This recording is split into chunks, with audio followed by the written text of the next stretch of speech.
I knew what milk should taste like. My father was a milk judge.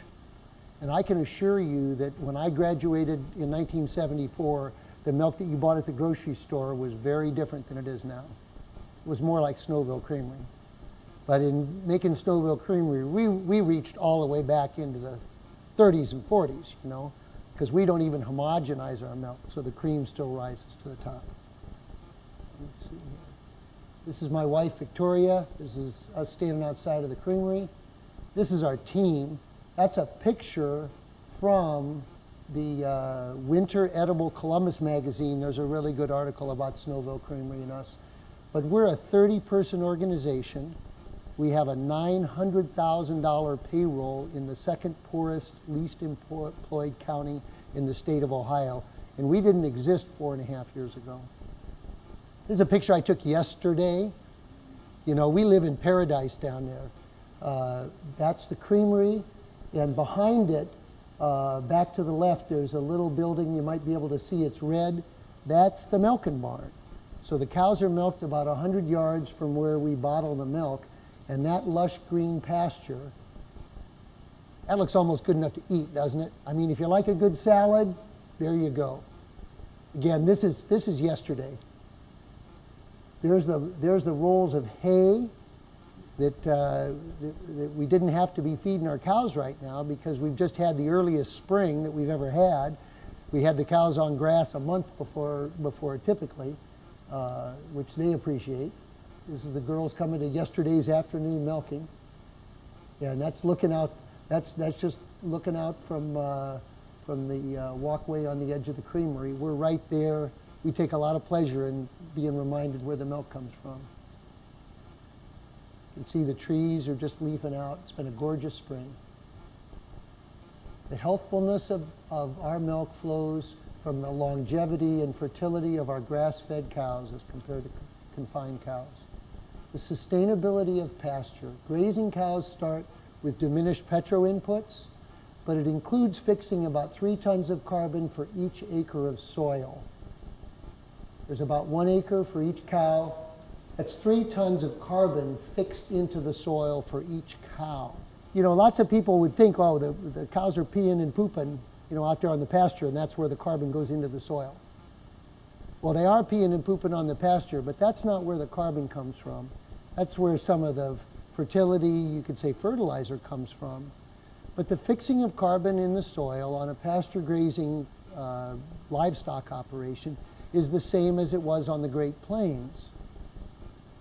Buffaloes would move through shoulder to shoulder and eat the grass down, and they'd move on.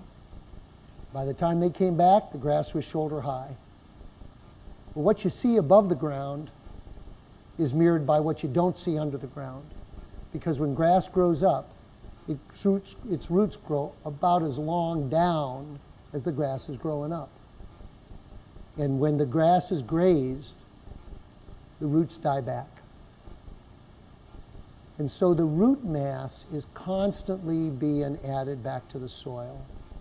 And what we're finally starting to understand is that carbon in soil is incredibly important for its take-up of water in a deluge, for its holding of water in a drought, but even more importantly, for the life of the myriad microorganisms, life forms, thousands of different life forms that live in the soil. So this is sustainable farming.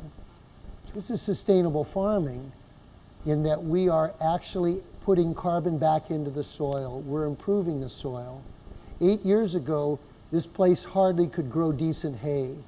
They call it the brick because it's 70% red clay. You have to put sand in to make bricks out of it. It's too much clay.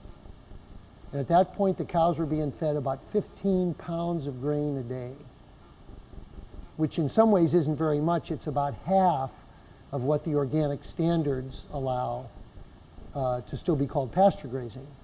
So you can meet organic standards for pasture grazing with about 30 pounds of grain a day. 8 years ago, it was 15 on this farm. Today, it's 8. Because the forage has improved so much, because the fertility of the ground is constantly being improved. And this contrasts starkly with the monoculture, corn, soybean, sort of extractive farming methods, which have reduced the carbon in America's farmlands by 50% in the last 100 years. We are burning, extracting, mining, exploiting the carbon in our soil by the way we monocrop our grain crops in America. Really bad thing. And when we soak Roundup onto that soil, we obliterate that microculture of organisms in the soil. Now, life, your bodies are made up of protein. Protein is made up of nitrogen. Nitrogen is a fundamental fertilizer. Nitrogen is also the most plentiful gas in the air that we breathe. So a significant part of the fertile input to soil can be provided by microorganisms fixing nitrogen from the atmosphere and leaving it with their no longer necessary bodies when they're done with them in the soil. So I think in our country right now, America has gone as far in the direction of fighting with nature, contesting with nature, pouring poison on the ground as any nation in the world. And it's an absolute opposite of working with nature, looking to support nature's processes.